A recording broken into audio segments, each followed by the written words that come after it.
Unmute. अब देखो आवाज आ रही है, तुम उधर से भी इसको कर्सर पीछे कर दो ना, कर्सर पीछे कर दो मैं अनम्यूट का बेटा, और इधर वो ऑन कर दो, चैट ऑन कर दो इधर, मैसेज देखते जाओ, चैट ऑन कर दो बेटा। Are you listening? ओके जी आ रही है, ओके हाजरा, गुड। अच्छा अब बच्चों आप लोगों का ये था problem, again will have to stop the nose. वो मुझे पता चला, एक्चुअली मैं पिछले महीने बीमार था इसलिए मैं मिस्ड 2 जुलाई जो टेस्ट ऑफ लेरेंस।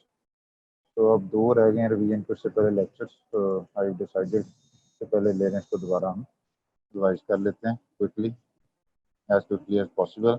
अब 1 वीक में रिवीजन करवाया करूंगा मैं, 1 वीक में डॉक्टर, हमारे ऑल्टरनेट वीक्स ऑन है यहाँ पे अभिषेक में, ठीक है। तो 1 में डॉक्टर नहीं बताया करेंगे, 1 में मैं कराऊंगा तभी, लेकिन कोशिश करते हैं 2 लेक्चर में आपको ना एनाटमी को मैं रिवाइज करा दूँ, और सॉरी लेरेंस पूरे को रिवाइज करा दूँ। लेरेंस में बेटा जो इंपॉर्टेंट चीज़ें हैं वो देखते जाओ।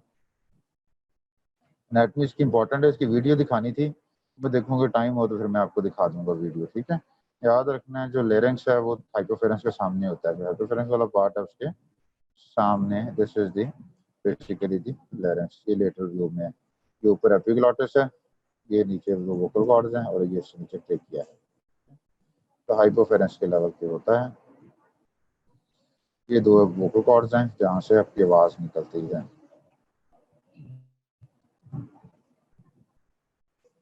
ये डिफरेंट एनाटमी में है, इसमें हम इंपॉर्टेंट चीजें देख लेते हैं। इंपॉर्टेंट जो ये सामने की तरफ जो बड़ी होती है, ये जो है this is the thyroid cartilage, ठीक है, इसके सेंटर में जाके वोकल कॉर्ड लगे होते हैं, ठीक है।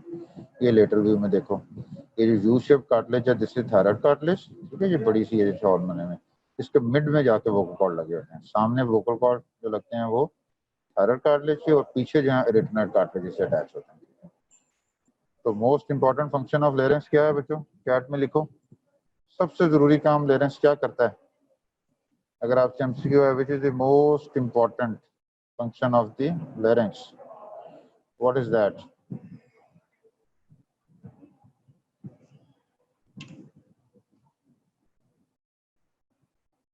No, Mohammad Zubair no, Maryam no, Fatima Kazi no, yes, ये कौन है, हिरा, हिरा यस, एक्सीलेंट, मुतीबा और हिरा दोनों छाग गए, वेरी नाइस।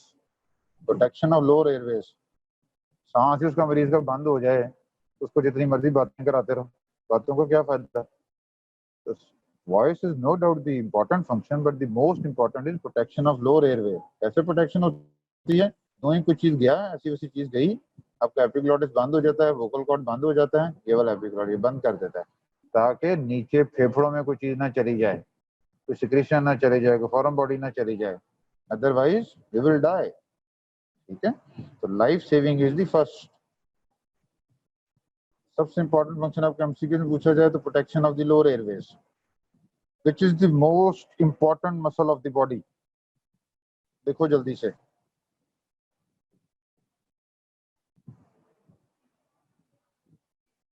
कौन सा सबसे इंपॉर्टेंट मसल है बॉडी का, अगर आपसे पूछा जाए तो।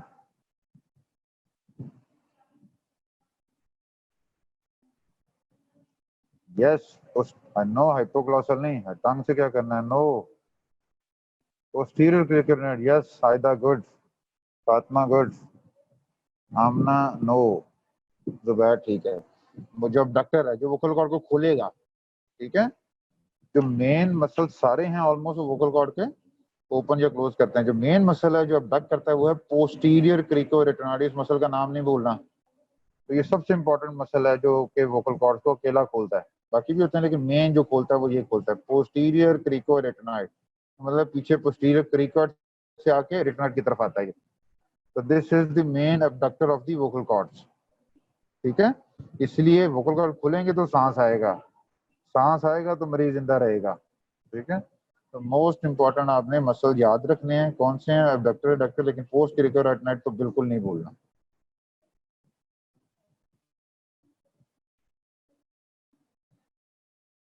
और which is the adductor which is not supplied by the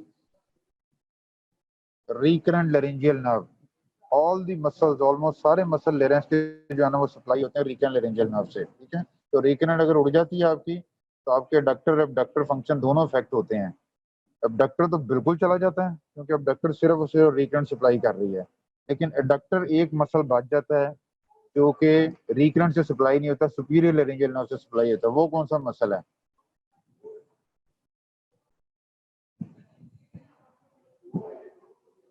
वो कौन सा मसल है? क्रिकोथायराइड। शाबाश आसफ। तो अब आप लोगों ने जो इसमें चीज याद रखनी है, जो मेन एबडक्टर है जो वोकल कॉर्ड्स को खोलता है, एबडक्ट करता है, दैट इज द पोस्टीरियर क्रिकोरेटिनॉइड। ठीक है, supplied by recurrent laryngeal nerve which is a branch of 10th nerve. ठीक है, और मोस्ट इंपॉर्टेंट एडक्टर, वैसे तो एडक्टर ही ऊपर वाले हैं, थायरोरेटिना इंटररेटिना, लेकिन मोस्ट इंपॉर्टेंट इसलिए कहते हैं कि अगर आप तो ये भी उड़ जाते हैं ना थायरोरेटिना और इंटररेटिनॉइड लेट रिकरेंट लेरिंजियल नर्व की वजह से कम से कम जो उसकी दूसरी ब्रांच है सुपीरियर लेरिंजियल नर्व वो क्रिकोथायराइड को सप्लाई करती रहती है, इसलिए क्रिकोथायराइड बढ़ जाता है। तो एडक्टर जो है वो आपका इंपॉर्टेंट, दैट इज द क्रिकोथायराइड। तो एबडक्शन क्यों जरूरी है? दोनों वोकल कॉर्ड खुलने क्यों जरूरी है? खुलने जरूरी है सांस लेने के लिए, जिंदगी बचाने के लिए। तो मोस्ट इंपॉर्टेंट मसल जो जिंदगी बचाने वाला हुआ दैट इज द पोस्टीरियर क्रिकोरेटिनॉइड।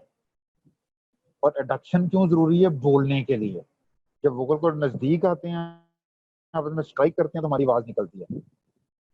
ठीक है, तो बोलने वाला जो मसल इंपॉर्टेंट है वो है cricothyroid, supplied by the superior laryngeal nerve. Again ये भी ब्रांच वागस की है, ठीक है, लेकिन दूसरी ब्रांच हो जाती है। तो अमूमन रिकन लेरिंजियल नर्व का पैरालिसिस होता है तो आपका ये एबडक्टर जाते हैं। और most important abductor life saving, सांस लेने के लिए, दैट इज द पोस्टीरियर। तो ये दो मसल तो नहीं भूलोगे बेटा, मुतीबा, मरियम, आयदा, जुबैर, बाकी बच्चे भी, ये दो मसल तुम लोगों ने बिल्कुल नहीं भूलने। पोस्टीरियर क्रिकोरेटिनॉइड मेन एबडक्टर, और एडक्टर जो है वो अमंग अदर्स क्रिकोथायराइड है जो कि रिकन लेरिंजियल नर्व के पैरालिसिस में सेफ हो जाता है। बाकी आप लोगों ने खुद पढ़ो।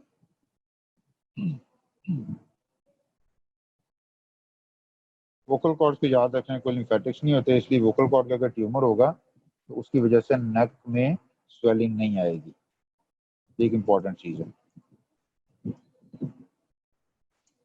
तो ये सारे मसल्स हैं इसमें। ये देखो पोस्टीरियर क्रिकोरेटिनॉइड, इसका मतलब बेसिकली ये है कि पीछे की तरफ है एक तो पोस्टीरियर, ठीक है, और क्रिकोइड से आता है रेटिनॉइड की तरफ जाता है एज द नेम। ठीक है, इस तरह क्रिकोथायराइड जो क्रिकोइड से आता है वो थायराइड की तरफ जाता है।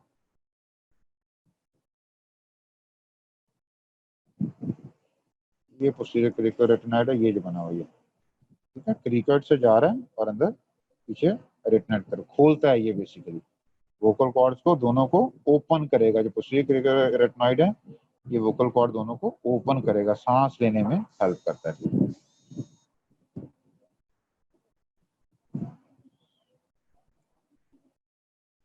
कैविटी ऑफ लेरेंक्स देख लो, इनलेट जो ओपनिंग होती है, वेस्टिब्यूल जो उसका माउथ होता है जहाँ से वो स्टार्ट होता है, और जो वेंट्रिकल है वो बेसिकली ये सबको आने चाहिए। फॉल्स कॉर्ड्स और ट्रू कॉर्ड्स के दरमियान जो स्पेस है उसको वेंट्रिकल बोलते हैं,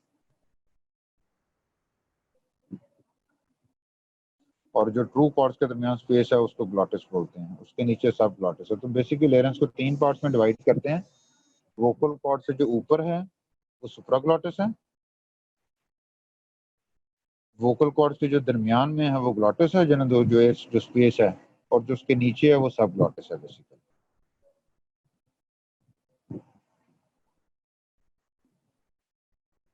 नर्व सप्लाई इसकी सबको आनी चाहिए। सारे मसल्स रीकन लेरिंजियल नर्व से सप्लाई होते हैं एक्सेप्ट द क्रिकोथायराइड, वो सुपीरियर लेरिंजियल के एक्सटर्नल ब्रांच है। ठीक है, और जो आपकी सेंसरी सप्लाई है अबव दी वोकल कॉर्ड्स वो आपकी सुपीरियर लेरिंजियल नर्व है, उसकी इंटरनल ब्रांच, और जो बिलो वोकल कॉर्ड है वो रीकन लेरिंजियल नर्व है। ये अब नर्व सप्लाई पढ़ लेना।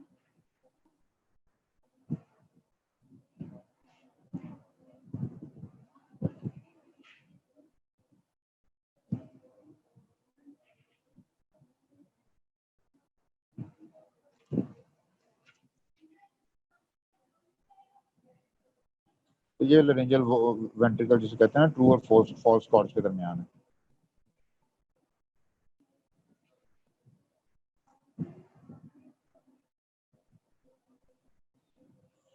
स्पेसिस भी देख लो, इसमें इम्पोर्टेंट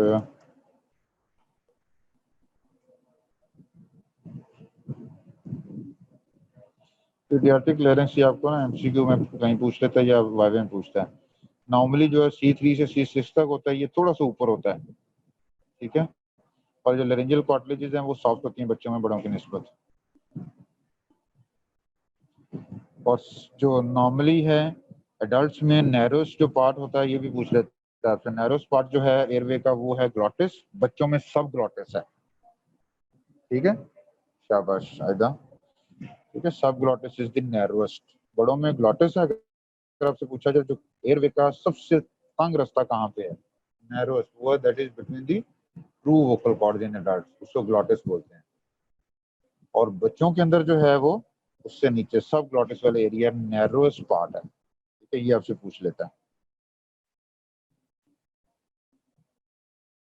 इसी तरह जो आपका है वो कॉनिकल होता है, और लेरेंक्स और इस बच्चों में जो है वो सिलेंडर सिलेंडर की तरह होता है। फिजियोलॉजी में देखो सबसे पहले क्या लिखा हुआ है, फोनेशन से पहले क्या लिखा हुआ है, यस ग्लॉटिस, ठीक है। प्रोटेक्शन ऑफ द एयरवेज, तो ये आपने याद रखना। एनाटॉमी के भी टाइम होता है ना, तो मैं आपको फिर जब होगा अगर नेक्स्ट लेक्चर में, क्योंकि इसमें भी लेरेंक्स भी करना है, इसोफेगस भी करना है। तो पिछला लेक्चर हमने गलती की कि वो ऐसे नोज को पहले यही करते हैं, नोज को फिर आ जाते हैं, टाइम इज लिटिल शॉर्ट। अच्छा जी, लेरिंगो ट्रेकियल ट्रॉमा, ट्रॉमा हो गया लेरेंस को, ठीक है। तो अब क्या करना है आपने, साइन सिम्टम खुद देख लो, आपको ट्रॉमा का मरीज देगा। आप लोगों ने बेसिकली ये करना है, सबसे पहले याद रखना है कि जब यहाँ ABC गुड आयदा, शाबाश आयदा छा गई है, जब भी लेरेंस का ट्रॉमा होगा तो वो लाइफ थ्रेटनिंग होता है। क्यों? क्योंकि larynx is involved in the airway, हमने कहा प्रोटेक्शन ऑफ लोअर एयरवेज, तो सांस का जो मामला है वो that is the most important. इसलिए आपने सबसे पहले आपने कहना है जी कि मैं मरीज की दो चीजें करूंगी, एक तो उसकी एयरवे ब्रीदिंग सर्कुलेशन सिक्योर करूंगी कि देखूंगी उसको सांस आ रहा है कि नहीं आ रहा, उसको एंडोट्रेकियल ट्यूब या ट्रेकियोस्टमी की जरूरत तो नहीं है, फिर उसको ब्रीदिंग ठीक है, उसकी सैचुरेशन ठीक है, ऑक्सीजन की जरूरत तो नहीं है, सर्कुलेशन ठीक है, वो शॉक में तो नहीं जा रहा, मैं उसको IV लाइन लेके उसको फ्लूइड स्टार्ट करूंगी। और साथ देखूंगी कि कोई उसको उसके अलावा लेनेस के अलावा तो नहीं कोई इंपॉर्टेंट जगह का ट्रॉमा हुआ होगा, एब्डोमेन का, ठीक है। ऊपर तुम ले रहे हैं चलो सांस तो तुमने रोक लिया, नीचे मरीज जो है ना स्प्लीन ब्लीड कर गई, ठीक है, या एओर्टा ब्लीड कर गया और मरीज उससे मर गया, एसोसिएटेड इंजरीज देखूंगी, ठीक है। ये लाइनें दो लिख के फिर तुमने लिखना जी कि I go towards the further management, ABC करके airway breathing circulation associated injuries देख के then I will go for the investigation. Investigation क्या करेंगे, लेरिंगोस्कोपी करेंगे। वेरी गुड, इसमें इंडायरेक्ट लिखा हुआ है, इंडायरेक्ट तो मुश्किल होती है, वो तो OPD में होती है। डायरेक्ट लेरिंगोस्कोपी करेंगे, वो जो हम फ्लेक्सिबल एंडोस्कोप से करते हैं। पेशेंट कंफर्टेबल है तो एक्सरे कराएंगे, CT स्कैन कराएंगे, ठीक है, एसोसिएटेड इमेजेस देखेंगे। और ट्रीटमेंट में हमने क्या करना है, मरीज को दाखिल करना है, ठीक है। रेस्पिरेटरी डिस्ट्रेस में है तो उसका एयरवे सिक्योर करना है, वो चाहे एंडोट्रेकियल ट्यूब से करें या ट्रेकियोस्टमी से करें। उस दौरान में उसको वॉइस टेस्ट करानी है, ऑक्सीजन देनी है, ह्यूमिडिफाइड ऑक्सीजन, ड्राई एयर नहीं देनी, ड्राई एयर हीलिंग नहीं होने देती, ह्यूमिडिफाइड एयर देनी है। स्टीरॉइड्स तो लाजमी देने हैं ताकि एडिमा ना हो, एहतियातन एंटीबायोटिक्स भी देनी है ताकि मरीज को इन्फेक्शन और एनाल्जेसिक्स भी देने हैं, ठीक है। ये सारा कुछ दाखिल करके ऑक्सीजन दें, स्टीरॉइड दें, एंटीबायोटिक्स दें, दर्द की दवाइयाँ दें। और सर्जिकल में क्या करना है आपने, सर्जिकल में आपने पहले उसके एयरवे सिक्योर करके ट्रेकियोस्टमी करके आपने जस्ट लिखना है कि मैं उनको रिड्यूस कर दूंगी, उनको फ्रैक्चर है तो, ठीक है, ओपन मेथड से रिड्यूस कर दूंगे। फाइवर्ड बोन का फ्रैक्चर है, कहीं का भी फ्रैक्चर है, आई विल गो फॉर, आपने जस्ट ओपन रिडक्शन का नाम लिख देना, ठीक है। और ओपन रिडक्शन कर दूंगी, अगर उससे नहीं है तो मैं उसको स्प्लिंट भी कर दूंगी या प्लेटिंग भी कर दूंगी। बस ओपन रिडक्शन विद स्प्लिंटेज और आपका जो है रिपेयरिंग विद सेलेस्टिक कील या repairing with any graft material, बस। अगर ये 3 लाइन लिख दोगे ठीक है, वरना कम से कम ओपन रिडक्शन तक। तो आप लोगों को अब ये मैनेजमेंट का समझ आ गई। आपको जो सवाल आता है, सवाल शायद दिया हो उधर उसने, पेशेंट है, लड़की है, औरत है, वो जा रही है अपने मियाँ के साथ, खामन के साथ मोटरसाइकिल पे, उसका दुपट्टा आ गया मोटरसाइकिल के व्हील के अंदर, ठीक है। अब दुपट्टे की वजह से उसको जो है ये आपने देखा मरीज को सांस लेने में दिक्कत हो रही है, आप देखते हैं तो एक्सटर्नल नेक पे आपको ब्रूज नजर आता है, हाउ विल यू मैनेज? ठीक है, तो आप क्या करेंगे, सेचुरेशन देखेंगे, सेचुरेशन कंफर्टेबल है, ठीक है, नहीं है तो उसको ऑक्सीजन लगाएंगे, देखेंगे तो अगर उसको ब्रीदिंग डिफिकल्टी ज़्यादा है फिर आप उसका एयरवे सिक्योर करेंगे ट्रेकियोस्टमी से या एंडोट्रेकियल ट्यूब से, ठीक है। उसके साथ अब सिर्फ ये नेक ही में क्योंकि लेरेंस का ट्रॉमा है, फिर आप क्या करेंगे, उसको इन्वेस्टिगेशन करवाएंगे, सॉरी सर्कुलेशन देखेंगे, उसको फ्लूइड शुरू करेंगे, उसको फ्लूइड देंगे, ठीक है। जब एयरवे ब्रीदिंग सर्कुलेशन सिक्योर हो जाएगी फिर आप ये वाले टेस्ट कराएंगे, उसके एक्स लेरिंगोस्कोपी करेंगे, एक्सरे करेंगे, सीटी स्कैन करेंगे और उसको दाखिल करके कहेंगे बोलना नहीं है, ऑक्सीजन देनी है, स्टीरॉयड एंटीबॉडीज एनाल्जेसिक देनी है, और अगर आपको लगे कि कोई फ्रैक्चर हो गया कार्टिलेज तो you will go for the reduction, open reduction, ठीक है, ओपन रिडक्शन, और if needed stitching, if needed anastomosis, if needed stenting. ये 3-4 आपने नाम जो है ना इसको याद रख लो, अगर कुछ भी नहीं है तो कम से कम ओपन रिडक्शन एंड रिपेयर ये लफ्ज आपने लिख देना। तो ये कॉम्प्लिकेशन हो सकती है ट्रॉमा के। तो ट्रॉमा में आपने जस्ट इतना ही मेंशन करना है, इतना भी लिख दोगे तो बहुत है। उसको ये एक्यूट लेरिंजाइटिस, इसको भी अच्छे तरीके से पढ़ लो। लेरिंजाइटिस है बेसिकली आपकी इन्फ्लेमेशन होगी लेरेंस की, तो पता कैसे चलेगा, आवाज़ बैठ जाती है। अगर आपका गला खराब हुआ है साथ आवाज़ बैठ गई है, आवाज़ खराब हो गई है, मेरा नाम डॉक्टर इरफान है, ऐसे ये मेरे गले में अगर ऐसी आवाज़ आती है तो दिस इज द लेरिंजाइटिस। तो पहले यूजुअली वायरल होता है, बाद में ये बैक्टीरियल हो सकता है, ठीक है। तो आपने देखना है कि जो बैक्टीरियल वायरल है उस लिहाज से आपने उसकी ट्रीटमेंट करनी है। वायरल है तो सिम्टोमेटिक गरारे कराने हैं, पैनाडोल देनी है, कोई एंटी इन्फ्लेमेटरी दे दें, बैक्टीरियल है तो अपने एंटीबायोटिक्स देने हैं। तो ये इन्फेक्शियस टाइप है। जो नॉन इन्फेक्शियस टाइप है वो बेसिकली होती है अमूमन सबसे ज़्यादा जो होती है वो आती है आपकी ज़्यादा बोलने की वजह से। जो लोग गाने गाते हैं, नाते पढ़ते हैं, ठीक है, या जो ये फेरी लगाने वाले बाहर चीज़ें बेचने वाले, इनके मुंह आप लोगों ने देखा होगा इनकी आवाज़ ख़राब होती है, आवाज़ बैठी होती है, ये पक्की पक्की ख़राब होती है। तो इनमें क्या प्रॉब्लम है, इनमें बेसिकली वोकल अब्यूज़ होता है, ठीक है, वोकल अब्यूज़। तो वोकल अब्यूज़ की वजह से लारिंजाइटिस हो सकता है, एलर्जी की वजह से हो सकता है, नाक के पीछे गले में रेशे की वजह से आवाज़ ख़राब हो सकती है, मैदे की वजह से हो सकती है, ठीक है। ये सारी चीज़ें हैं, इसमें आ सकता है लारिंजाइटिस।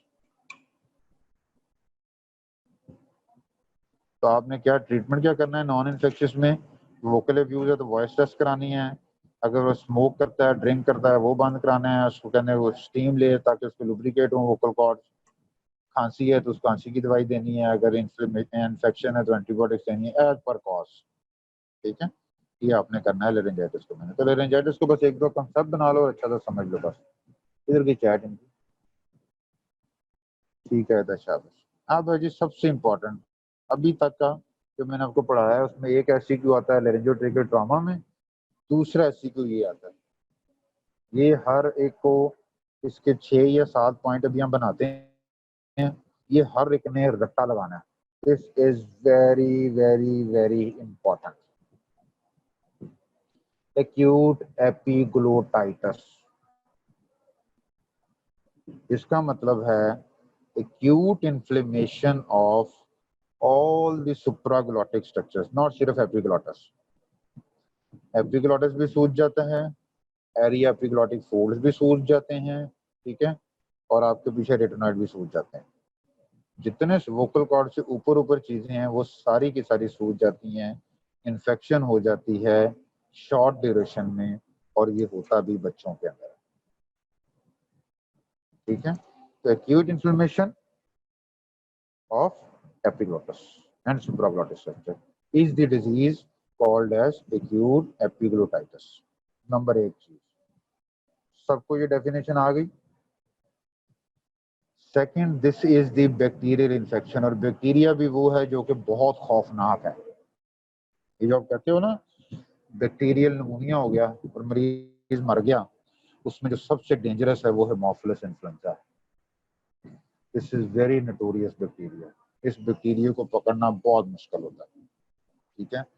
ये बहुत गंदा बैक्टीरिया है हेमोफिलस इन्फ्लुएंजा टाइप। ठीक है। This goes into the respiratory tract, इसको एटिपिकल भी कहते हैं, एटिपिकल ऑर्गेनिज्म है, तो यूजुअली पॉजिटिव इन्फेक्शन होती है, ये नेगेटिव है, ये जाके बहुत मुश्किल है इसको ठीक करना, ठीक है। This is very dangerous. ये क्या करता है, ये बच्चों को लेरेंस को इन्फ्लेम कर देता है। तो this is a bacterial infection affecting the 2 to 7 year, छोटे बच्चों में होता है, 2-3 साल के बच्चे के अंदर होता है, ठीक है। और बैक्टीरिया है, बैक्टीरिया बड़ा खतरनाक है, इसलिए एकदम से ये करता क्या है, मरीज को एकदम से गला खराब होता है। अचानक से मरीज की माँ कहती है डॉक्टर साहब इसको कल गला खराब हुआ है, आज इसकी सांस में से वादे आनी शुरू हो, इसको सांस ही नहीं आ रहा और ये खा पी कुछ नहीं रहा। सडन ऑनसेट, अचानक से, मैंने आपको बताया था बैक्टीरियल इन्फेक्शन जो होती हैं सडन होती हैं और सीवियर होती हैं। वायरल जो होती हैं वो माइल्ड होती हैं और लॉन्ग ड्यूरेशन की होती हैं, ठीक है। अचानक से गला खराब हुआ और डिस्फेजिया क्यों हो रहा है भाई, हालांकि डिज्निया होना चाहिए, डिस्फेजिया क्यों हो रहा है, जल्दी जल्दी बोला करो, जल्दी जल्दी मैसेज करो अगर किसी ने मुझे खुश करना है तो। और अल्टीमेटली फिर डिज्निया और स्ट्राइडर भी हो जाता है, ठीक है। अचानक से छोटे बच्चे का गला खराब हुआ, अब उसका खाना पीना भी बंद हो गया है और उसके सांस में से आवाजें आनी शुरू हो गई हैं। इंस्पिरेटरी स्ट्राइडर, अपर रेस्पिरेटरी में क्या होता है, इंस्पिरेटरी स्ट्राइडर होता है, लोअर रेस्पिरेटरी में क्या होता है, आपका एक्सपिरेटरी स्ट्राइडर होता है, ठीक है। एडिमा किसका होगा बेटा, जो किसका एडिमा होगा जिसकी वजह से ये खाना पीने में होगा, कौन सा लेरेंस का पार्ट है जिसको बड़ा इंपॉर्टेंट रोल प्ले करता है स्वॉलोइंग में, खाने पीने में। वैसे तो लेरेंस सांस लेने में हेल्प करता है, कौन सा पार्ट है जो खाने पीने में भी होता है, जल्दी जल्दी बताओ, टाइम नहीं है। जो अगर बंद ना हो तो खाना घुस जाता है लेरेंस के अंदर, एपिग्लॉटिस, शाबाश आयशा सदफ, गुड। आयशा एंड नूर दोनों हमेशा अच्छे जवाब देती हैं अचानक से, शाबाश। एपिग्लॉटिस, एपिग्लॉटिस बंद होता है तो खाना जाता है ना मैदे की तरफ, एसोफेगस की तरफ, तो यहाँ पे क्या है, दिस इज द एपिग्लोटाइटिस, तो एपिग्लॉटिस बंद नहीं होगा, इसलिए मरीज को खाना खाने में भी दिक्कत होगी। अगर अचानक से बच्चे में गला खराब हुआ, शदीद गला खराब हो गया और उसकी सांस में से आवाज आनी शुरू हो गई है, ठीक है, उसको तेज बुखार है और मरीज जब सीधा लेटता है तो उसका सांस रुक जाता है क्योंकि एपिग्लॉटिस को बंद कर देता है, उल्टा लेटता है तो बच्चा बहुत बेहतर हो जाता है, ठीक है। तो child looks terrified and feels comfortable in sitting or leaning backward or prone position, उल्टा लेटने में, जैसे आजकल कोरोना के मरीज उल्टा लेटने में बेहतर फील करते हैं। उल्टा लेटने में ये होता है, इसमें तो है एपिग्लॉटिस आगे चला जाता है, उसमें ये होता है कि एल्वेलाई खुल जाते हैं तो ब्रीदिंग बेहतर हो जाती है, सैचुरेशन बेहतर हो जाती है। Because the swollen epiglottis is interior and on line down goes back to obstruct the larynx, ठीक है। बच्चे में गला खराब हुआ, खाना खाना बंद हुआ, सांस लेने में दिक्कत हुई, सीधा लेट नहीं सकता बच्चा, सांस में से आवाजें आती हैं, उल्टा लेटाएं तो बच्चा फील्स कंफर्टेबल। तो your diagnosis is a bacterial infection caused by the Haemophilus influenza. Yes, tripod sign, good. आयदा छा गई हो, ट्राइपोड साइन, ये उसमें हम डिंगरा उसमें साक्षी में देखेंगे।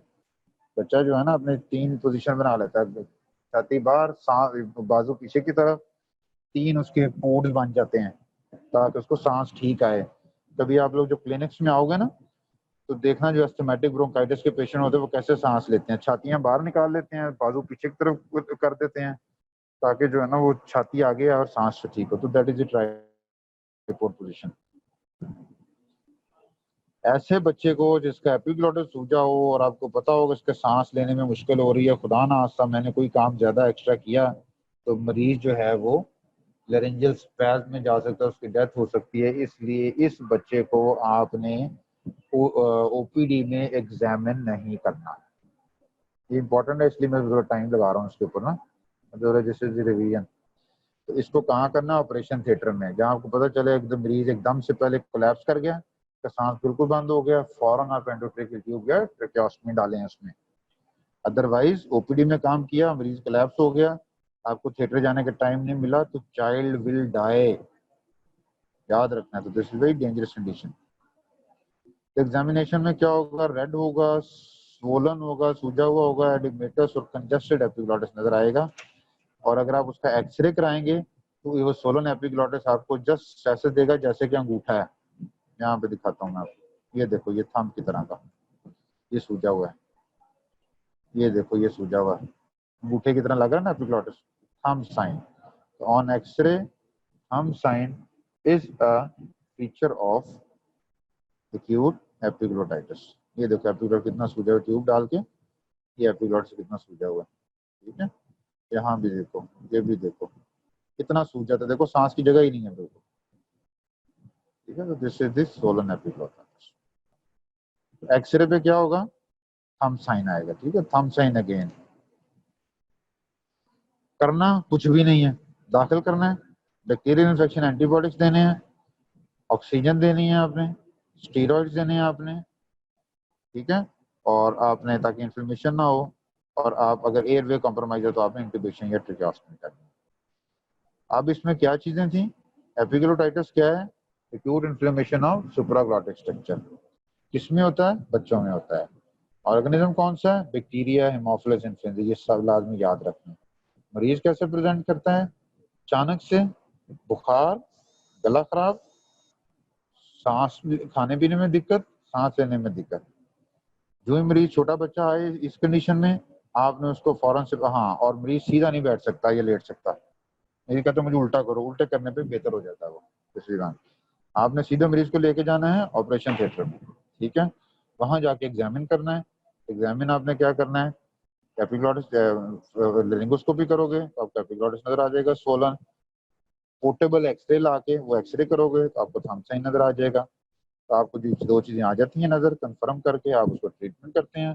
दाखिल करके बैक्टीरियल है तो एंटीबॉडीज देनी है, स्टीरॉइड्स देने हैं, ऑक्सीजन देने हैं, ह्यूमिडिफाइड एयर देनी है, ड्राई से जल्दी हीलिंग नहीं होती, और एयरवे पे नजर रखनी है। अगर सैचुरेशन कम है तो आपने इंट्यूबेशन या ट्रेकियोस्टोमी कर देनी है। इससे मिलती जुलती एक इन्फेक्शन है, वो है वायरल, वो ये वाली है, ठीक है। एपिग्लोटाइटिस क्या था, एपिग्लोटिस या सुप्राग्लॉटिस, ये क्या है, ये आपका मेनली लोअर रेस्पिरेटरी ट्रैक्ट, पूरा ले रहे हैं, ट्रेकिया ब्रोंकाइटिस, ये सारा इन्फ्लेम्ड हो जाएगा।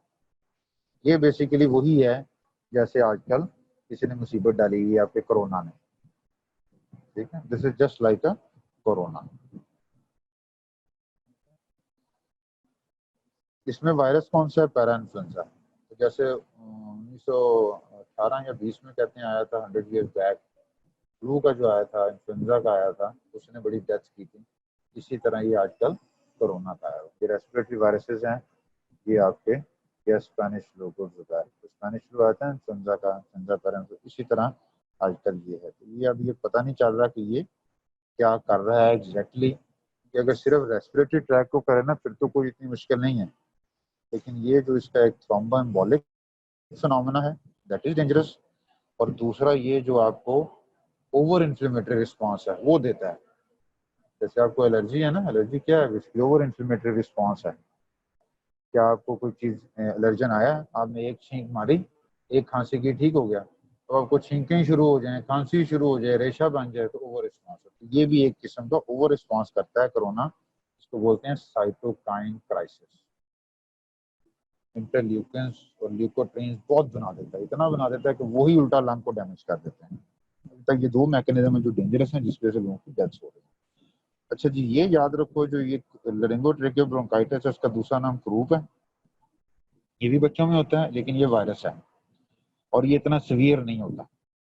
इसमें हल्का फुल्का गला खराब होता है आराम आराम से, पहले जुकाम, गला खराब हुआ, फिर मरीज की माँ आके कहती है, बच्चे होते हैं, माँ कहती है डॉक्टर साहब इसकी आवाज आ रही है सांस लेने में। उसमें यूजुअली इंस्पिरेटरी स्टाइडर, इसमें बाइफेजिक, दोनों। इंस्पिरेशन में भी आता है, जब सांस अंदर खींचते तब भी आवाज आती है, जब बाहर निकालता है तब भी आवाज आती है। और जब पहले वायरल हो जाती है, वायरल के बाद फिर बैक्टीरियल इम्यूनिटी होती है, इस वजह से फिर हम एंटीबॉडी बाद में दे देते हैं, ठीक है। तो डिजीज प्रोग्रेशन इसमें हम सवाल देते हैं, वो भी डिजीज प्रोग्रेशन यही है कि सबसे कॉमनली ये बेसिकली जैसे वो ग्लॉटिस को, ये सब ग्लॉटिस को इन्वॉल्व करती है, उस जगह का एडीमा कर देती है। एडीमा के बाद वहाँ सिक्रेशन बनती है, सिक्रेशन का क्रस्ट बन जाता है, तो वहाँ से सांस लेने में दिक्कत होनी शुरू हो जाती है। तो this is the progression of disease. जब भी प्रोग्रेशन, क्या मतलब है कि वायरस अब आ गया है, तो वायरस ने क्या करना है, वहाँ पे इन्फ्लेमेशन करेगा, सोजिश करेगा, एडीमा करेगा, एडिमा के बाद क्या करेगा, ये कॉम्प्रोमाइज कर देगा। तो दिस इज सिंपली यस मुतीबा, ठीक है। प्रोग्रेशन का ये मतलब है कि उसने क्या किया, वायरस, तो वायरस घुस के ये तीन ही काम करेगा, इंफॉर्मेशन, एडिमा एंड ऑब्स्ट्रक्शन। 3 लाइनें लिख देनी है बस आपने इसमें।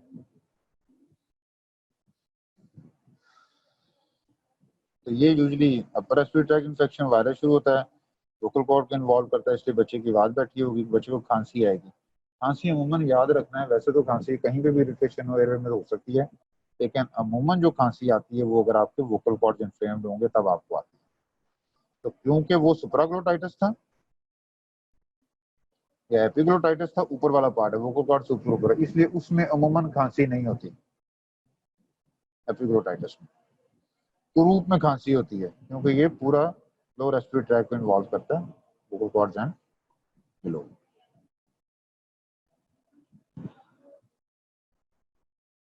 उसका एक्सरे में था थंब साइन, यस बाइफेजिक टाइप होता है, यस इसमें ऑलमोस्ट बाइफेजिक होगा ज्यादा। अच्छा, इसके बाद है जी, इसमें जो उसका एक्सरे में था एपिग्लोटिस सूजा हुआ अंगूठे की तरह नजर आता था, थंब की तरह। इसमें कैसा नजर आता, मीनार की तरह, स्टीपल साइन, क्योंकि इसमें जो बेसिकली नैरो होता है ना, वो होता है सबग्लोटिस। ये देखो स्टीपल होता है, जैसे ये देखो मीनार बना हुआ है, मीनार की तरह, ये पेंसिल की टिप की तरह। तो नीचे से वोकल कॉर्ड, ये आपका एयरवे ठीक है, सब ग्लॉटिस को सबसे ज्यादा इन्वॉल्व करता है ये सब ग्लॉटिस के लिए अचानक से नैरो हो जाता है एयरवे, इसको बोलते हैं स्टीपल साइन। स्टीपल बेसिकली समझ लो मीनार टॉम जैसे होता है, ठीक है। तो thumb sign is a feature of epiglottitis and steeple sign is a feature of croup virus.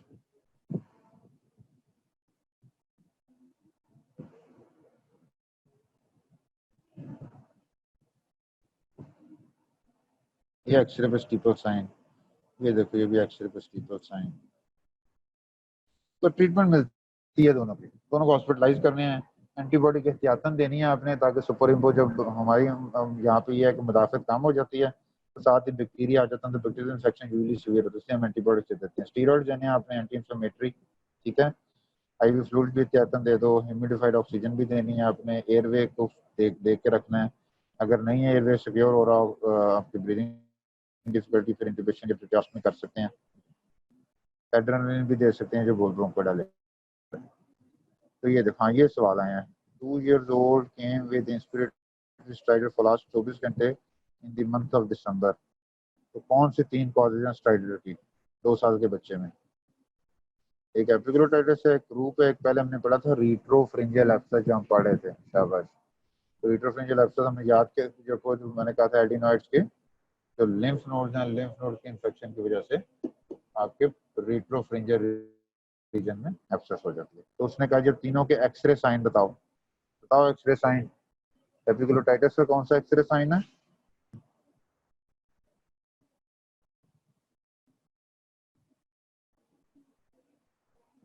Thumb sign, good. Croup का क्या है? ग्रुप का क्या साइन है? स्टीपल, शाबाश। और रिट्रोफ्रिंजियल का क्या है? ये रिट्रोफ्रिंजियल है, widening of, widening of which area? Pre vertebral area. और जो अच्छा बच्चा है वो लिखेगा प्री वर्टिब्रल, वर्टिब्रल से आगे सॉफ्ट टिश्यू शेडिंग, स्वेलिंग। ये जो वर्टिब्रा से आगे है ये स्वेल कर जाएगा, ये रिट्रोफ्रिंजियल एरिया है।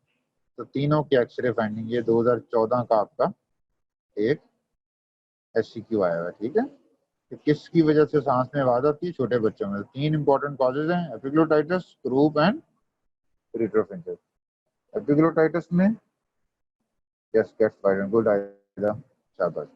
एपिग्लोटाइटिस में थंब साइन, अंगूठा बन जाएगा एपिग्लोटाइटिस सूज के। क्रूप में स्टीपल साइन, मीनार की तरह सब ग्लोटिस, नीचे एयरवे ठीक है, ऊपर जो सब ग्लोटिस नैरो हो जाएगा एडिमा इन्फ्लेमेशन की वजह से, तो वो मीनार की तरह बन जाएगा, स्टीपल साइन। और pre vertebral soft tissue shadow vertebra से आगे होता है, बेसिकली हाइपोजोक का होता है ना, फेरेंक्स वर्टिब्रा से आगे होता है, ठीक है। तो जो आपका pre vertebral soft tissue shadow है वो ज्यादा हो जाएगा कितना ज्यादा हो जाएगा, कितना ज्यादा हो जाएगा भाई आयदा और मरियम, बताओ कितना ज्यादा हो जाएगा, तो हम उसको सिग्निफिकेंट कहेंगे। ये टेबल बेटा सबने रट्टा लगा लेना। एपिग्लोटाइटस बैक्टीरिया, ग्रुप वायरस, दोनों बच्चों में। एपिग्लोटाइटस सुप्राग्लॉटिक यूजली, ग्रुप सबग्लॉटिक। एपिग्लोटाइटस बैक्टीरियल होती है इसलिए सडन होती है, ग्रुप वायरल होती है इसलिए स्लो होती है। एपिग्लोटाइटस बैक्टीरिया, इसमें तेज बुखार होगा, ग्रुप हल्का बुखार होगा। एपिग्लोटाइटस क्योंकि एपिग्लोटिस को इन्वॉल्व कर रही है इसलिए खांसी नहीं या कम होगी। ग्रुप वोकल कॉर्ड को इन्वॉल्व करती है, सबग्लॉटिस को खांसी होगी। डिस्फेजिया एपिग्लोटाइटिस में बहुत ज्यादा होगा, ग्रुप में ऑलमोस्ट ना होने के बराबर होगा। एक्सरे उसमें आएगा थंब साइन, एपिग्लोटाइटिस अंगूठे की तरह। दूसरे में आएगा स्टीपल साइन, ट्रीटमेंट मिलती जुलती है। 2-year-old boy developed sore throat dysphagia followed suddenly by the inspiratory stridor and dyspnea. He reported to ENT department having high grade fever.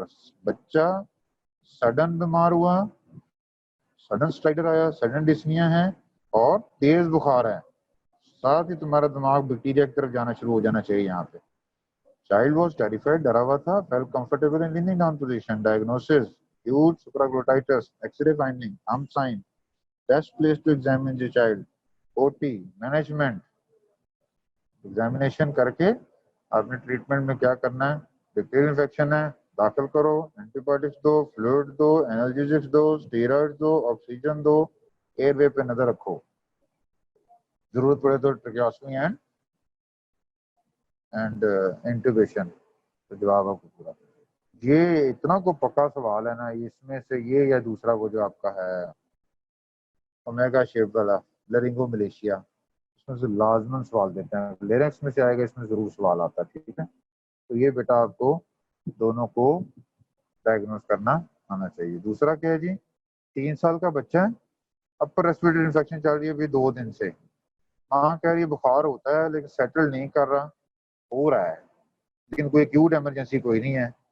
ठीक है, और बच्चा कोई उल्टा सीधा करने से बेहतर नहीं हो रहा, हाँ ये नहीं बता रही कि इसको उल्टा करें बेहतर हो जाता है, सीधा इसको सांस नहीं आ रहा, तेज बुखार है इसको, ऐसा कुछ नहीं है। सिर्फ वो कहती है अपर रेस्पिरेटरी इन्फेक्शन 2 दिन से चल रहा है, अब थोड़ी सी आवाजें आ रही हैं इसके सांस के साथ, स्लाइडर है। तो मोस्ट लाइकली डायग्नोसिस क्या है, मोस्ट लाइक डायग्नोसिस आपका ग्रुप है। प्रोग्रेशन मैंने आपको बता दिया, वायरस है तो क्या होगा, inflammation, oedema, obstruction of laryngo, trachea and bronchi. Specially कोई अच्छा बच्चा है तो सबग्लॉटिस को लिख देगा। हाउ विल यू ट्रीट, तो सेम ट्रीटमेंट ऑल। इसमें कोई क्वेश्चन बताओ बेटा, इसमें कोई क्वेश्चन? ठीक है, तो ये याद रखना है। अब जो लेरिंजियल डिप्थेरिया, ये वही डिप्थेरिया जो आप सारा पढ़ रहे हो पीछे, पेरेंट्स का जो पढ़ा आपने वही डिप्थेरिया कर दिया, सेम वही चीज है, सिर्फ वही डिप्थेरिया अगर मेम्ब्रेन आपकी नीचे। तो डिप्थेरिया के क्या फीचर है जी, डिप्थेरिया के दो तीन जो है ना वो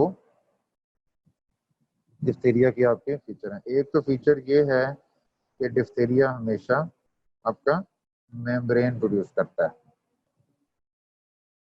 ठीक है, मेम्ब्रेन प्रोड्यूस करता है और कोराइनी बैक्टीरियम डिप्थेरी के साथ जिसकी जिसकी इटोलॉजिकल एजेंट है वो कोराइनी बैक्टीरियम डिप्थेरी है।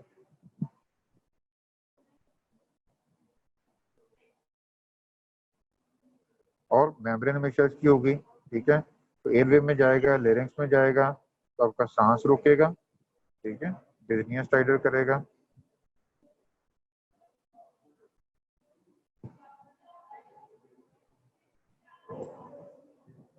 तो आपने इसमें जो करना है वो आपने इसकी जो ट्रीटमेंट में याद रखना है, 2 काम करने हैं। एक तो बैक्टीरियल इन्फेक्शन है इसलिए आपने उसमें इसकी देनी है, एंटीबायोटिक्स देनी है।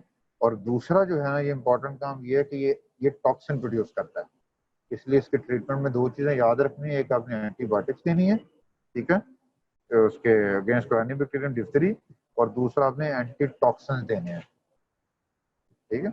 ये कार्डियोटॉक्सिन और न्यूरोटॉक्सिन प्रोड्यूस करता है, जिसकी वजह से पेशेंट की को कॉम्प्लिकेट करता है, ठीक है।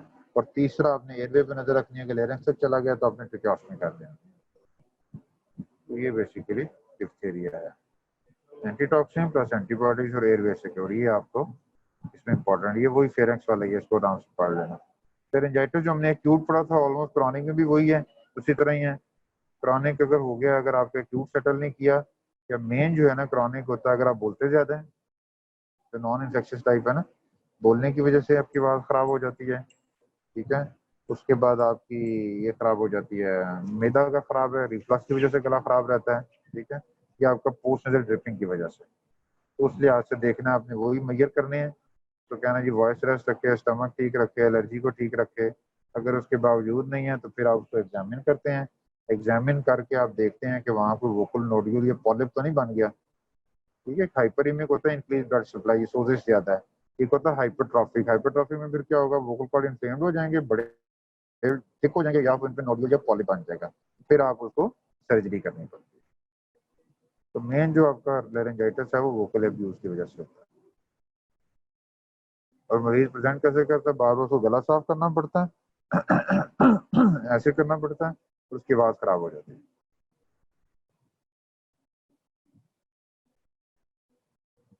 तो ट्रीटमेंट में कुछ नहीं, आपने सिर्फ रिस्क फैक्टर्स करने हैं। अगर वो ड्रिंक करता है, स्मोक करता है, उसको एलर्जी है, उसको बोलता ज्यादा है, थेरेपी करानी है। और उसे अगर स्टमक खराब है तो पीपीआई देंगे। और हाइपरट्रॉफिक में ये है कि आपका ये वोकल इतने इन्फ्लेम्ड हो जाते हैं कि वहाँ पे आपका वोकल नोड्यूल या पॉलिप बन जाता है। अब ये देखो 40 ईयर ओल्ड स्कूल टीचर है, स्कूल टीचर का मतलब छोटे बच्चे हैं, उन पर चीखती दहाड़ती हैं। तो complain of progressive hoarseness for last 1 साल से चल रही है, इसका मतलब क्रॉनिक कोई चीज चल रही है, क्रॉनिक इरिटेशन है, वो पता लग रहा है कि बोलने से है। It usually precipitates at the end of week, she also persistent irritating non productive cough. Laryngitis में कफ हो गई, वोकल कॉर्ड इन्फ्लेम्ड होगी, especially when she has been very busy at work. Examination her tongue जो है टंग खराब है, इसका मतलब उसको मिडे का प्रॉब्लम भी है। Indirect laryngoscopy shows both vocal cords are red and edematous. क्या है, this is the chronic laryngitis. और जो मैंने समझाना है कि भाई बीबी बोलना कम है, गरारे किया करो, स्टीम लिया करो, डस्ट स्मोक से बचो, अपना स्टमक ठीक रखो, यही सारे अपने चीजें इसमें। रिंक्यूज एडिमा, इसका नाम याद रखो, ये कम से पूछ लेता। जहाँ पे आपके हैं वोकल कॉर्ड्स, एपिथेलियम, उसके नीचे एक पोटेंशियल स्पेस होती है, एक छोटी सी जगह होती है, ठीक है। उस जगह में अगर उस जगह पे फ्लूइड इकट्ठा हो गया है, नॉर्मली वहाँ पे एयर होती है, फ्लूइड इकट्ठा हो जाए तो उसको बोलते हैं रिंक्यूज एडिमा, ठीक है। उस जगह एडिमा, और उस एडिमा की वजह से अगर वोकल कॉर्ड्स का जो है वो साइज बढ़ जाए, पॉलिप की तरह हो जाए वोकल कॉर्ड, तो दैट इज ए रिंकेज एडिमा। ये उम्र स्मोकर्स में होता है, तस्वीर में आपको दिखा देता हूँ। ये देखो दोनों वोकल कॉर्ड जो हैं, इसके उसके नीचे, ये अब लगता है जैसे एपिग्लॉटिस, ये एपिग्लॉटिस नहीं, इससे नीचे हम चले गए, ये वोकल कॉर्ड का एरिया, ठीक है। अब लगता है आपको ये होगा कि ये तो जो सब दिखा रहे थे एपिग्लोटाइटिस, उसको उस तरह का ये हम थोड़ा सा नीचे है। तो इसमें जब एंडोस्कोपी करते हैं ना, तो लोकेशन देखते जाते हैं, पोजीशन देखते जाते हैं। तो ये बेसिकली दोनों वोकल कॉर्ड, उसका इंटीरियर एंड जो है ना ये स्वोलन है, ठीक है। तो ये इंटीरियर एंड इसके दोनों वोकल कॉर्ड इतने स्वेल करके पॉलिप बन जाते हैं। पॉलिप क्यों बन जाते हैं, जो उसकी सब एपिथेलियल स्पेस है, एंटीबायोटिक्स के यूज की वजह से स्टमक अपसेट होता है 5-7 days, course of antibiotics, and what should we do. No entamizole, दोपहर बोंगियां नहीं मारते, इम्तिहान में ऐसा बताया ना, फेल हो जाओगे। एंटामिजोल क्यों देने, वो पहले कह रही है एंटीबायोटिक से मैदा खराब हो तो और एंटामिजोल दोगे उसमें। एंटामिजोल क्या है, एंटामिजोल इज अगेन एन एंटीबायोटिक। एंटामिजोल में तो फ्लैजल है, मेट्रोनिडाजोल इज अगेन एंटीबायोटिक, नहीं देते, ओमेगा देते हैं। बेटा डिपेंड करता है, अगर हाँ आपको एंटीबायोटिक इंड्यूस हो रहा है, स्टमक अपसेट है, जैसे कुछ दवाइयाँ, इसमें आप ये साइंटिफिकली बताना है ना, कुछ दवाइयाँ हैं जो आपको करती हैं सूडो मेम्ब्रेनस कोलाइटिस, ये मेडिसिन में जाके पढ़ोगे आप, आपकी जो म्यूकोजा है उसको डैमेज करती हैं। जैसे कुछ लोग होते हैं वो कहते हैं हम पेनिसिलिन लेते हैं तो मोशन लग जाते हैं उससे, ठीक है। कुछ लोग होते हैं वो कहते हैं जी हम आपका ये एजिथ्रोमाइसिन या क्लैरिसिल लेते हैं, मोशन लग जाता है, तो उन्हें क्या होता है, बेसिकली ड्रग की वजह से प्रॉब्लम होता है, उसको कोलाइटिस हो जाता है। वो एंटीबॉडीज इन्फ्लेमेशन गला ठीक करते करते गले को ठीक कर देती है, नीचे कोलोन में इन्फ्लेमेशन करते हैं, जिससे पेट लूज हो जाता है। ठीक है, तो सूडो मेम्ब्रेनस कोलाइटिस अगर किसी पेशेंट को है तो फिर आप क्या करते हैं, ऑगमेंटन के साथ आप ये जो कह रहे हैं ना टेमिजोल और फ्लैजर, ये जोड़ देते हैं कि वो आपकी जो है वो एनएरोल को, उस इन्फ्लेमेशन को कम करती है। अगेन आप एक एंटीबॉडी देते हैं। ये तो है जिस मरीज को पेट लूज हो जाए। ठीक है, जो दूसरा मरीज है आपसे, वो ये या तो कहेगा मुझे मोशन लग जाते हैं, स्टमक अपसेट इसको हो गया, उसको तो आपने ये देना है डायमिजोल या उस तरीके से सूडोमोनास। तो दूसरा मरीज है जो कहे आपको कि डॉक्टर मेरे यहाँ सीने में जलन होनी शुरू हो जाती है, या जस्ट पसलियों की नीचे एपिगैस्ट्रियन पे मुझे पेन होनी शुरू हो जाती है दवाइयों के बाद, अब इसका मतलब है कि वो दवाई उसको गैस्ट्राइटिस कर रही है। ठीक है, तो गैस्ट्राइटिस वाले मरीज को फिर आप जो है वो कोशिश करते हैं, पहले नंबर पे देते हैं आप H2 blockers, cimetidine, ranitidine, famotidine, और सेकंड के ऊपर आप फिर देते हैं पीपीआईस। ठीक है, तो डिपेंड करता है कि ये मरीज आपका मैदा उसका खराब हुआ है या उसको इंटेस्टाइन खराब हुई है एंटीबॉडीज। ठीक है, तो रिंकेज एडिमा हम पढ़ रहे थे, क्या है, जो पोटेंशियल स्पेस है बिलो द वोकल कॉर्ड्स में एपिथेलियम उसको बोलते हैं, उसका एडिमा हो जाएगा। स्मोकर में होता है तो हम उसकी डीकॉर्टिकेशन कर देते हैं, इसको ना वोकल कॉर्ड्स के जो स्टिप और एपिथेलियम में उसको रिमूव कर देते हैं ताकि वो फ्लूइड ड्रेन हो जाए। ये जो चीजें हैं ना बेटा, इनकी आपने याद रखनी है, कहाँ कहाँ करते हैं। ये anterior part of vocal cord पे कहता है रिंकेज एडिमा है। अब इनकी लोकेशन याद करनी है भाई, pachydermal rings contact ulcer, ulcer जो है posterior part of vocal cord पे होते हैं, अल्सर बन सकते हैं ज्यादा बोलने की वजह से, स्मोकिंग की वजह से, गर्ड की वजह से। अल्सर की तस्वीर दी होगी, ये देखो। तो जो अल्सर हैं वो पोस्टीरियर पार्ट में बनते हैं। ठीक है, पॉलिप जो हैं वो anterior one third posterior two third की जंक्शन में बनते हैं। पॉलिप जो वोकल नोड्यूल वो हम नेक्स्ट पढ़ेंगे उसमें। ये नोड्यूल है, नोड्यूल दो होते हैं, पॉलिप एक होता है। वोकल कॉर्ड में लेफ्ट साइड का पैरालिसिस ज्यादा होता है क्योंकि लेफ्ट रीकन रीजन लंबी लंबी होती है, और जो कैंसर है आपका वो usually anterior part of vocal cord पे होता है। तो ये आप लोगों ने इसमें जो इंपॉर्टेंट चीज़ है वो याद रखनी है, इनकी, सॉरी, इनकी लोकेशन। जो अल्सर्स हैं उसको, अल्सर्स ऑफ वोकल कॉर्ड्स को पैकिडर्मिया लेरिंगस बोलते हैं। ये पोस्टीरियर पार्ट पे इन्वॉल्व है, इनको अच्छी तरह रीड कर लो। एडिमा क्लियरेंस का ये ग्लोटिस को इन्वॉल्व करता है। तो ग्लोटिस क्या है बेसिकली, तो वो between the vocal cord, edema of larynx जो है ना, ये बेसिकली पेशेंट लेरिंगस स्पैज में पूरे लेरेंस को इन्फ्लेम्ड हो जाए, स्पेशली वोकल कॉर्ड्स। जैसे एपिग्लोटाइटिस है, क्रूप के बाद पूरे वोकल कॉर्ड की इंफेक्शन होके इतनी ज्यादा स्वेलिंग हो जाए कि सांस रुक जाए। तो ये इसकी कॉजेज, इन्फेक्शन, ट्रॉमा, ट्यूमर, कोई भी ऐसी चीज है जो कि वोकल कॉर्ड को बंद कर दे टोटली। तो ये एक इमरजेंसी है, इसमें आपने फौरन से पहले इंट्यूबेशन या ट्रिकोस्टमी करनी है, स्टीरॉयड देना है और एड्रेनालिन देना है। ठीक है, तो जो लेरिंजियल एडिमा है इट्स ए डेंजरस कंडीशन। इसीलिए हम जो एपिग्लोटाइटिस का मरीज है वो कहते हैं थिएटर में करें कि आप उसको एडिमा ना कर दें। लेरिंजियल एडिमा या लेरिंजियल स्पैज्म में ना मरीज चला जाए। लेरिंजियल स्पैज्म का क्या मतलब है, vocal cord shut down, total बंद हो गया, इतनी सोजन हो गई या इतनी इन्फ्लेमेशन होगी। फिर आप क्या करते हैं, फौरन से पहले मरीज की ट्यूब डालते हैं या ट्रिकोस्टमी करते हैं, एड्रेनालिन और स्टीरॉइड्स देते हैं। टीबी जो है वो यूजली अगेन पोस्टीरियर पार्ट को इन्वॉल्व करती है, याद रखनी है। तो टीबी में कुछ नहीं होगा, वही मरीज को कहेगा जब केजेस ग्रैनुलोमा बन गया, हॉटनेस के साथ है और फेडर के साथ है। लेकिन हाँ, टीबी की एक इंपॉर्टेंट फीचर है बेटा, टीबी इन दोनों जगह पे ना, कान में भी याद रखना है और गले में भी। यस, माउस ने बर्ड, गुड, किसने लिखा है माउस ने बर्ड, आयशा तारे, गुड, आयशा और सादिया, गुड। टीबी के फीचर ये हैं, ये पर्दे को भी, जो कान का पर्दा है उसको भी और लेरेंस को भी कुतर देता है चूहे की तरह। माउस निबल्ड, माउस निबल्ड किया हुआ, ठीक है, माउस निबल्ड अपीयरेंस यहाँ पे होगा। ये देखो, एक वोकल कॉर्ड ठीक है, दूसरा जो लगता है खाया हुआ है। ठीक है, वोकल कॉर्ड एक देखो ना, एक जो सही नजर आ रहा है आपको, पेल सा, पिंक सा, दूसरा जो है ना वो थोड़ा बीट किया हुआ है, तो ये वोकल कॉर्ड ऐसा हो जाता है। ठीक है, तो टीवी में ये सारे फीचर्स आते हैं। माउस निबल्ड अपीयरेंस हो सकती है उसमें, एपिग्लोटिस इन्फ्लेम्ड होगा, जैसे सिक्कों की पग होती है उस तरह हो सकता है, ग्रैनुलोमा बन सकता है। ठीक है, तो इसमें आपको टेस्ट डायग्नोसिस वही है, एक्सरे चेस्ट स्पूटम करेंगे और बायोप्सी करेंगे और एटीटी देंगे। तो ये कई बार एपिग्लॉटिस टीबी पे इतना इन्फ्लेम्ड हो जाता है कि जस्ट लाइक की टर्बन एपिग्लॉटिस बनेगा, जस्ट लाइक दी